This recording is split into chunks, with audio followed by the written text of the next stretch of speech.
오늘 말씀 제목 따라 하시겠습니다. 능력이신 성령님. 바쁘게 길을 걸어가는데 어떤 한 분이 다가와요. 제가 설문조사하는 조사원인데 여쭤볼 게 있습니다. 잠깐만 한 1분만 도와주시면 좋겠어요 라고 다가왔어요. 뭘 묻냐면 선생님께서 살아가면서 가장 불안했던 때가 언제입니까? 라고 갑작스럽게 물어왔어요. 여러분 같으면 이 질문에 몰라요, 바빠요 할 수도 있지만 나름대로 성심성의껏 내가 살아오면서 불안할 때가 언제인지를 답변한다면 언제라고 여러분 답변할 수 있어요? 이런저런 불안했을 때를 답을 하겠죠. 응답을 하겠죠. 어떤 사람은 호주머니가 비어갈 때, 지갑에 돈이 한 푼도 없을 때, 통장 잔고가 없을 때, 병들었을 때, 사고 당했을 때, 이런저런 얘기들을 해요. 물론 있을 법한 대답들입니다. 그런데 이 설문의 1위가 뭔지 아세요? 어느 때 가장 불안했느냐? 휴대폰 배터리가 떨어져 갈 때. 동감하세요? 엉뚱한 대답을 한 거예요.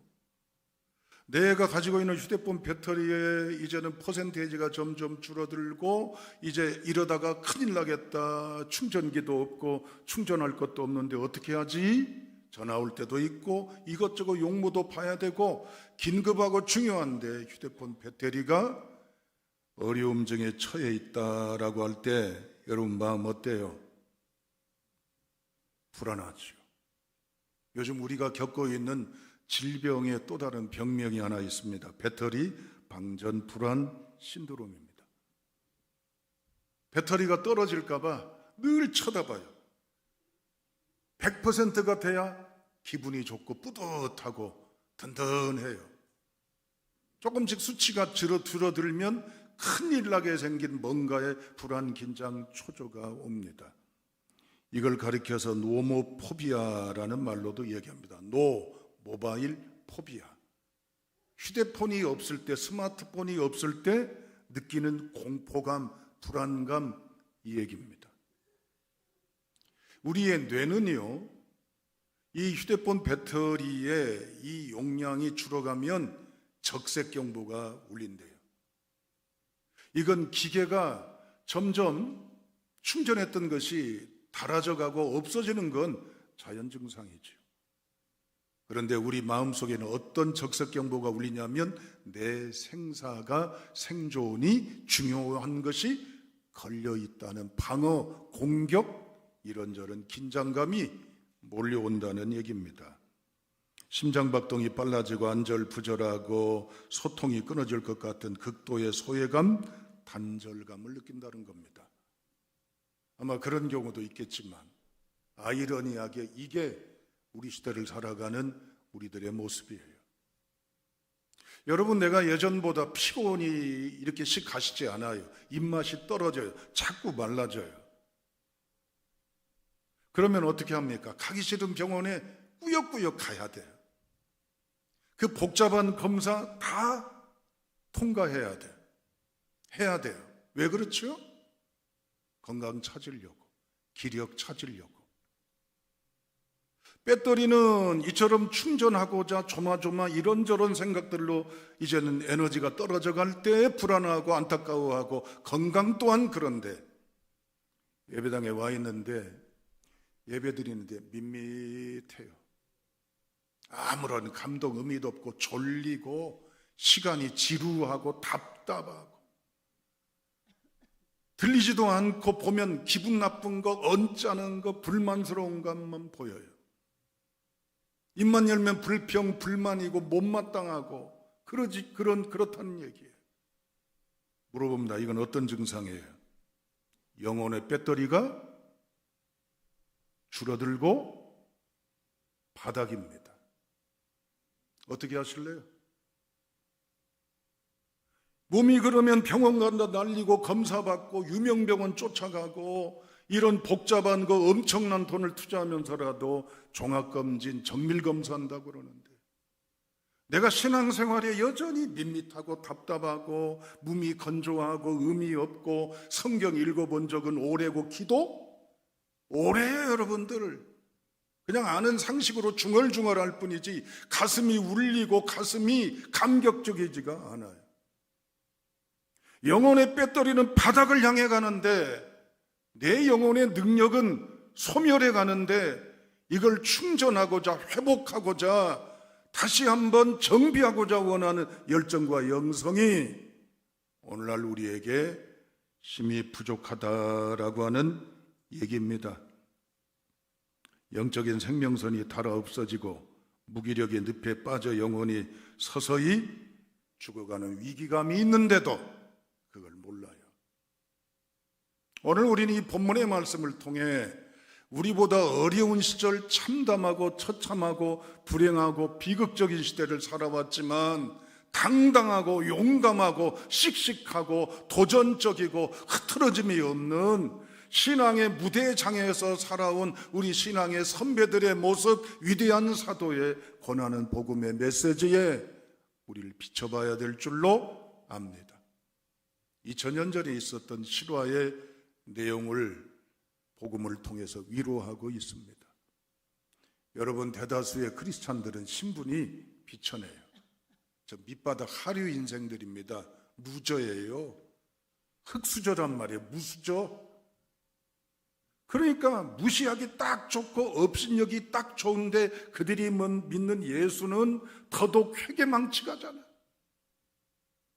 그러니까 두들겨 맞고 뺏기고 욕먹고 때려도 아무 소리 못하고 결국에는 이제는 콜로시움이라는 경기장에서 말이죠, 짐승과 맞서야 되는 용맹한 이 짐승들, 무서운 짐승들 앞에 처참하게 뜯기고 창자가 터지고 피가 쏟아지고 소리를 지르고 죽어가는 것을 즐겨보는 관중들 앞에서도, 이 공포심 앞에서도 꺾이지 않고 흐트러짐이 없는 그들의 당당함, 그들의 씩씩함, 그들의 강함.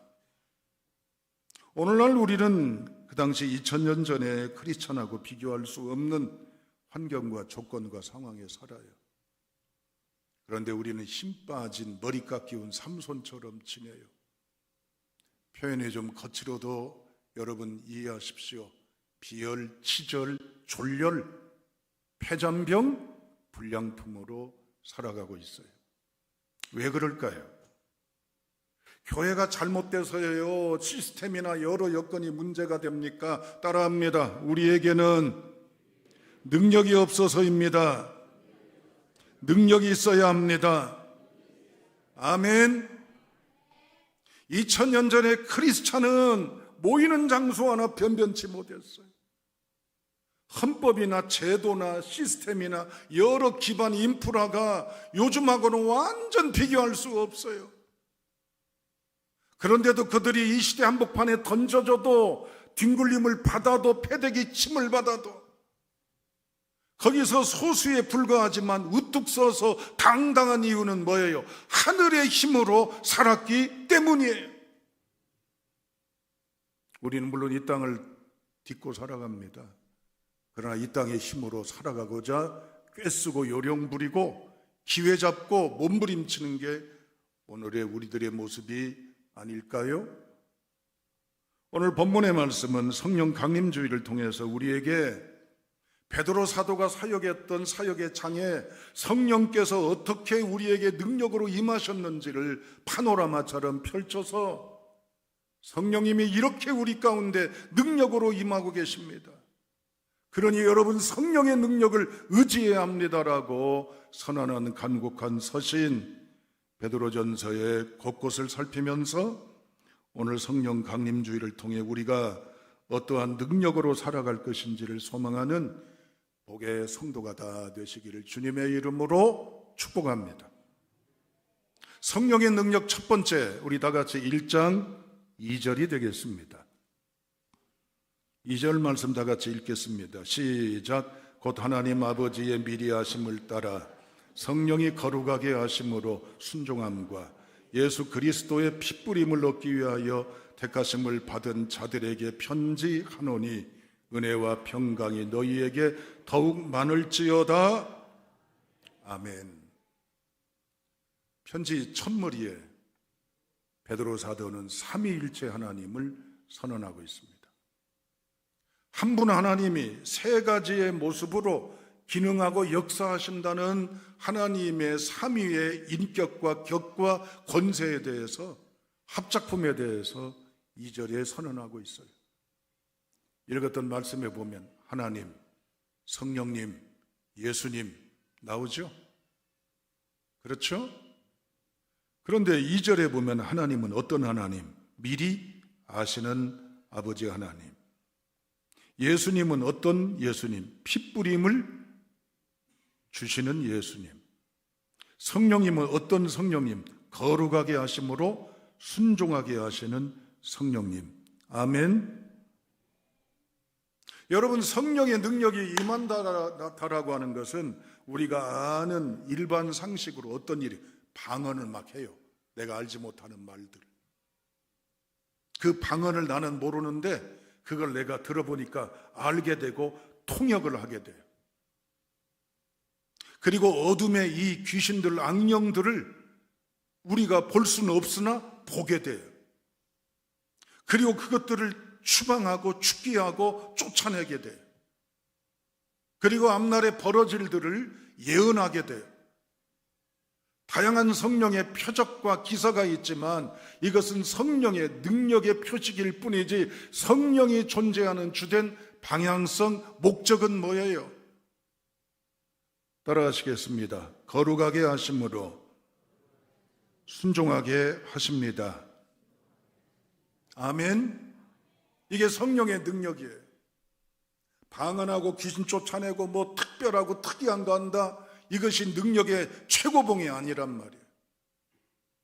성령이 임하시는 최고의 역사는 뭐냐? 거룩하게 해요. 누구를?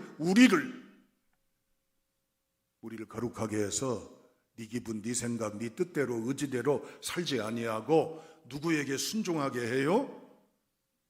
하나님에게 순종하게 한다는 거예요. 여러분, 여기서 말하는 거룩하게 한다는 것은, 거룩은 뭘까요? 거룩은 옷매무새를 탁 가다듬고 양복 입고 십자가 배지 달고 집 입구에 교회 명패 붙이고 집에 가면 십자가, 성화, 성물 이런 걸로 장식하고 이제는 걸쳐놓고 하는 거예요. 목소리도 아주 무게 있게, 미안합니다, 할렐루야, 이게 거룩이에요. 따라합니다. 성화, 이게 거룩의 뜻이에요. 성화는 뭐냐면 성스러워져 간다, 그 말이에요. 여러분들은 인정하실지 모르지만 내 속에는요 여러 수많은 자아가 존재해요. 내가 나지만은 내가 나를 몰라. 제가 누차 얘기하지만 저 인생, 제 나름대로 살아온 인생의 결론을 말씀드리면 가장 무섭고 가장 힘들고 가장 어렵고 가장 까다로운 게 뭐냐? 저요. 저 다루기가 힘들어요. 저를 꺾고 다스리고 저를 이끌어가기가 제일 힘들어요. 제가 가장 무섭고 제가 가장 힘들고 제가 가장 어려운 거예요. 말씀드리지만 아는데 안 해. 목회하니까, 설교하니까 누구보다 알잖아요, 여러분들. 안 해. 안 해야 되는데 또 하고 말아. 이렇게 되면 안 된다는 하면서도 가, 먹고 마시고 입고 해요. 이게 우리 모두의 정체예요. 이런 우리를 어떻게 세우겠어요? 이런 우리를 어떻게 우리가 살아가겠습니까? 이런 고집장이, 이런 난공불락의 요소인 나를 꺾이고 넘어뜨리고 다듬고 부수고 씻고 닦고 틀고 만들어가는 건 뭐예요? 무엇일까요? 따라합니다. 성령이십니다. 성령님이 나를 성화롭게 만드시는 거예요. 옛날 같으면 내가 이 분위기에서, 이 상황에서 버럭해야 되는데 성령 안에 능력에 붙들리니까 어떤 모습이 나타나요? 엄마 참네. 넘어가네. 지적을 해야 되는데 그러려니 이해가 되네. 이런 상황이면요, 그대로 그냥 좋아 가야 되는데 싫어, 안 해, 못해, 왜 해? 자르네. 이건 무슨 능력이에요? 성령의 능력입니다. 할렐루야. 세상은 말을 합니다. 해봐, 달콤해, 좋아, 쉽게 가, 성공해, 이제는 벌어, 이루어져. 그런데 성령이 임하니까 뭐예요? 때묻히기 싫은 거예요. 더러운 자리에 같이 어울리고 싶지 않는 거예요. 벌기는 벌어도 그 부정한 것을 내가 잡고 싶지 않는 거예요. 그래서 안 해, 싫어, 못해, 왜 해? 하는 거예요. 이게 거룩하게 하시는 성령의 능력입니다. 할렐루야. 초대교회 교인들은 가난뱅이들이고 무식쟁이들이고 무수저 흙수저 굴러다니는 돌덩이만 더 못한 존재들이지만 그들은 꼿꼿하게 분명히 확실하게 서 있는 위대한 신앙의 향기와 기품과 능력을 갖게 되었습니다. 뭡니까? 오순절에 임하신 성령의 행전이 우리 가운데 임하기 때문인 줄로 믿습니다. 사랑하는 여러분, 우리가 세상에 휩쓸려 살아갈 위험이 가득합니다. 살아가야 되기 때문에, 우선 되고 봐야 되기 때문에, 우선 이루고 봐야 되기 때문에 어때요? 눈 감고 못 듣는 척하고 가면 되는 거예요. 그러나 성령의 역사는 우리의 사업장에서, 직장의 관례에서, 학교의 현장에서, 이런저런 일상에서 거슬러 하나님의 원하시는 뜻을 따라 살아가도록 역사하십니다. 여러 차례 말씀을 드렸죠. 여러분, 직업군 가운데서 꼴찌 4인방이 있다고 그랬잖아요. 맨 끄트머리 꼴찌가 누구예요? 정치인. 꼴찌에서 두 번째, 미안합니다, 검사. 세 번째, 판사. 네 번째, 따라합니다, 기독교인. 인정하고 싶진 않아요. 우리 그 정도는 아니잖아요. 그런데 일반 사회가 보는 것이 썩었다고 문제 있다고 보는 직업군과 다를 바 없는 모습으로 우리에 대한 신뢰, 호감에 대해서 저평가하고 막평가하고 이제는 우리를 혹평하고 있어요. 성령 강림주일입니다. 성령이 오셨네 찬양을 할 때 성령이 임재하심으로 옛버릇, 옛습관, 옛사람이 벗어나고 새롭게 변화되고 나아가고 진보하는 성도가 되어야 할 줄로 믿습니다. 사랑하는 여러분, 하나님의 은혜 안에 붙들리는 온전한 성도가 되시기를 주님의 이름으로 축원합니다. 지난주 어느 가정 신방하면서 동행한 동역자 신방대원이 이런 얘기를 하더라고요. 학교 다니는 아들이 말이죠, 학교에 성경을 가지고 간다나요? 깜짝 놀랐어요. 학교에서요 성경을 읽는데요, 성경을 읽는 이 아이 때문에 성경이 인기가 있다네요. 그리고 이 아이로 인해서 교회 나간 아이들이 모여서 뭐 해요? 기도한대요. 이해가 되세요? 우린 일상에서 하나님 모른 척, 없는 척, 안 믿는 척하며 지냈던 게 우리들의 모습이잖아요. 그러나 키가 작고 왜소하지만 어린아이의 마음속에 삶의 무대, 학교의 무대에서 당당하게 분명하게 하나님이 나의 아버지가 되시고 예수가 그리스도이심을 공개적으로 선언하고 드러내는 이 중심의 힘은 뭡니까? 하나님 믿는 복음 안에 성령의 역사인 줄로 믿습니다. 사랑하는 여러분, 이제는 하나님의 은혜 안에 우리가 거룩한 성도가 되어야 될 줄로 믿습니다. 두 번째, 오늘 12절을 읽어보시죠. 12절입니다.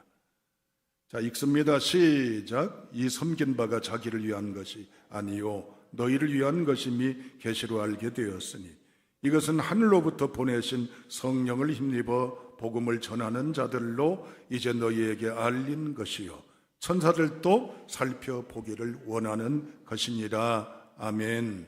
거기 주목하십시오. 하늘로부터 보내신 성령을 힘입는데요, 하늘로부터 보내신 성령을 힘입으니까 어떤 행동과 삶이 나타나요? 복음을 전하는 자라고 나와 있어요. 성령이 임하면 예수가 그리스도이시고 그리스도가 예수라고 하는 위대한 복음을 전하는데 주저하지 않는 복음의 전도자, 선교사가 된다는 얘기입니다. 할렐루야. 예수님과 그 이후 속제자들, 그 이후의 후속의 제자들, 수많은 순교자들의 핵심의 인생의 선언은 뭡니까? 오직 예수입니다. 핍박받고 모진 박해와 환난 가운데서 오늘날로 말하면 학교에서나 직장에서나 일터에서나 사회에서나 수많은 삶의 현장 속에서 자랑할 것도 예수요, 드러낼 것도 예수요, 전할 것도 예수라고 하는 사실을 당당하게 전하는 이 능력이 성령 안에 주어지는 표징이고 권세입니다. 여러분, 요즘에는요, 정보망들이 무궁무진하기 때문에 낯선 곳에 갈지라도 그 지역에서 유명한 곳, 맛집, 유명 장소, 이런저런 부분들을 우리가 검색을 해요. 맛집 검색하는 맛집이 쭉 리스트별로 나옵니다. 이제 음식 분야별로 말이죠. 그 집에 가서 우리가 맛을 봐요. 맛있어요. 그럼 소개해요. 맛있다, 가봐. 정말 싸더라. 가성비도 좋고 음식도 맛있고 좋더라. 또 내가 알고 있는 어떤 정보 이용해 보니까 정말 너무나 탁월하게 좋으면 가까운 친척, 지인, 주변에게 알려줍니다. 물어볼게요. 예수님 부끄러우세요? 예수님 전하는 것은 꼭꼭 숨어라 머리카락 보일라야 돼요? 예수님에 대한 예자 꺼내는 게 남들 앞에 잘못된 행동하는 겁니까? 아니죠? 예수님은 맛집만 더 못해요. 예수님은 우리가 알고 있는 탁월한 정보, 뛰어난 정보, 편리한 정보만 또 못해요. 예수님은 침묵입니다. 금기입니다. 금어입니다. 절대적으로 드러내서 안 될 여건입니까? 성령이 임하면 내 인생의 가장 위대한 자랑, 내 인생의 가장 위대한 고백, 내 인생의 위대한 선언, 가치, 이걸 침묵할 수가 없어요. 그런데 오늘날 우리들은 위대한 그리스도 예수의 이 복음을 침묵하며 마치 길거리 영업하듯 강제 판매하듯 전도하고 있습니다. 생활 속에서 그리스도 예수를 내가 굳이 언어로 표현하지 않더라도 내 몸짓, 표정, 내 인격, 내 분위기, 내 삶의 모습으로 예수가 드러나는 증거가 될 줄로 믿습니다. 첫째, 예수 그리스도의 영 성령이 임하면 우리는 거룩해져 갑니다. 둘째, 주의 영이 임하면 우리의 어떤 모습으로든 나를 통로로 해서 그리스도가 예수임을 증언하고 전도하는 증거의 성도가 될 줄로 믿습니다. 마지막 세 번째, 베드로전서 4장 14절 말씀 읽어보시죠. 화면에 보입니다. 베드로전서 4장 14절 말씀 다 같이 읽어봅니다. 시작. 복 있는 자로다. 영광의 영 곧 하나님의 영이 너희 위에 계심이라. 아멘. 하나님의 영, 누구를 말하죠? 성령님이 어디에 계셔요? 너희 위에 계신다라고 하는 거예요. 구약의 용어로 말하면 쉐키나라고 합니다. 이 대표적인 증거가 뭡니까? 광야에서 춥고 덥고 배고프고 힘들고 어려울 때 하나님은 하나님의 백성들과 함께 하시는 증거로 매일 매시마다 뭘로 그들 위에 계셨어요? 구름 기둥, 불 기둥. 하나님의 은혜의 보좌가 보호하시고 인도하신다는 증거로 이 광야의 어중이 떠중이들, 빈손 털털이들, 이 모든 연약자들을 위해 하나님의 영광과 지배와 통치가 임하는 거예요. 이스라엘 백성들은 여러분, 남성들이 머리에다가 조그마한 모자를 쓰고 다닌다고 그랬죠? 뭐라고 그랬습니까? 키파라고 한다고 그랬습니다. 이건 뭘 의미한다고? 내 위에 누가 계셔요? 누가 나하고 함께 하셔요? 누가 나를 보고 계셔요? 누가 도와주셔요? 하나님이 함께 하신다는 거예요. 비록 고난과 핍박과 박해 시대 속에 언제 내 인생의 종지부를 찍을지 종말이 올지 모르지만, 그렇다고 해서 비겁하게 타협하고 현실적으로 이제 같이 동화되는 존재가 아니라 하나님의 거룩한 영에 붙들려서 내가 비록 박해와 살인과 어려움에 처해도 나의 피난처, 나의 소망은 누구라고 하는 초점과 목표를 가져요. 하나님의 함께 하시는 역사를 믿는 거예요. 성령이 임하시면 하나님에게 초점이 되고 주목이 되고 하나님이 중심이 되는 성도로, 주 안에 거하는 믿음의 백성으로, 직장에서, 가정에서, 어떠한 삶 속에서도, 무대에서도 주님을 향한 소망으로 당당하게 설 수가 있는 것입니다. 이제 결론입니다. 성령의 능력은 우리를 거룩해 가게 만듭니다. 성령의 능력은 우리를 침묵할 수 없는 전도자로 사용되게 하십니다. 성령의 능력은 이 세상의 많은 시선 가운데 누구를 보게 해요? 하나님을 보게 하는 능력입니다. 그렇다면 이제 우리는 어떻게 살아야 될까요? 여러분, 하루에 5분 단 한 구절 기도와 말씀 암송으로 영적 배터리를 충전할 수 있기를 주님의 이름으로 축원합니다. 하루에 한 번 맛집을 소개하고 싶어서 그러듯 나의 인생의 맛집이고 나의 인생의 희락의 원천인 그리스도를 자랑할 수 있기를 축복합니다. 내가 힘들고 어려울 때 예수님을 통해서 나는 이겼어, 세워졌어, 행복하게 졌다는 주에서 누렸던 은혜의 간증을 전하는 성도가 될 수 있기를 주님의 이름으로 축원합니다.